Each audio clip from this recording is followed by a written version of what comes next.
Hey there, history students. This is Mrs. Casanelli with some tips for your Reconstruction research. From the Sunset High School website, go to the academics page and then to the library page to start research. This will take you to the page with all the databases. It looks like this. Today, some of the databases that I'm going to recommend are the EBSCO One-Stop Search and the U.S. History Gale and Context. Don't forget you need to have passwords if you're doing this research at home. So let's quickly look at the U.S. History database. I did a search on the Freedmen's Bureau and notice that U.S. History does a nice job of taking all the results and breaking it up into these different categories. So when I clicked here on primary sources, it showed all these different sources that you might use for your research project. Don't forget that the U.S. History also has the ability to save articles to Google Drive, search by specific subjects. It's a very easy website to use. But let's compare that to EBSCO. They really are very similar. EBSCO looks a little different. When you put your search in up in the search bar, when I search for the word lost cause, notice that I put quotes around it because now it's looking for those two words together.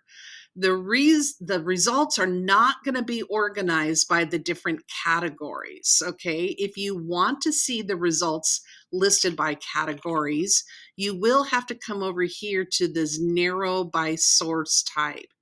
And these are some of the ones that they have.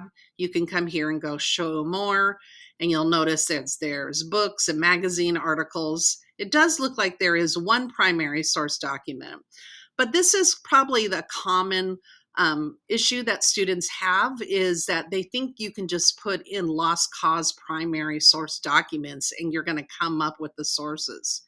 What you really need to be doing is think about your topic. So in this particular topic, it does have a research starter out here. And this research starter is a good place to consider what kind of primary source documents might be out there about your topic. And so as you're reading through background material, you might find the name of a person.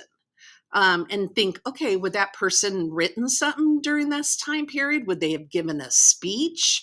Maybe it talks about a specific law.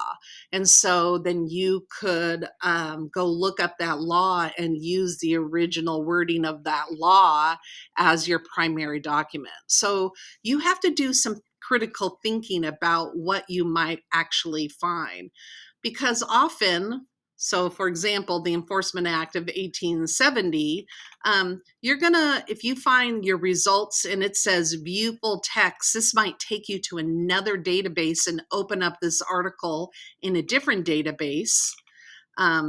If sometimes it will actually show you the full text right in the results. If you do see something like this, it's telling you there is a book out there called 14th Amendment, but we don't actually have access to it. It's just showing you that the source is out there. But if you end up using the filters over here, or if you find an article, don't forget, whoops, got a mistake there.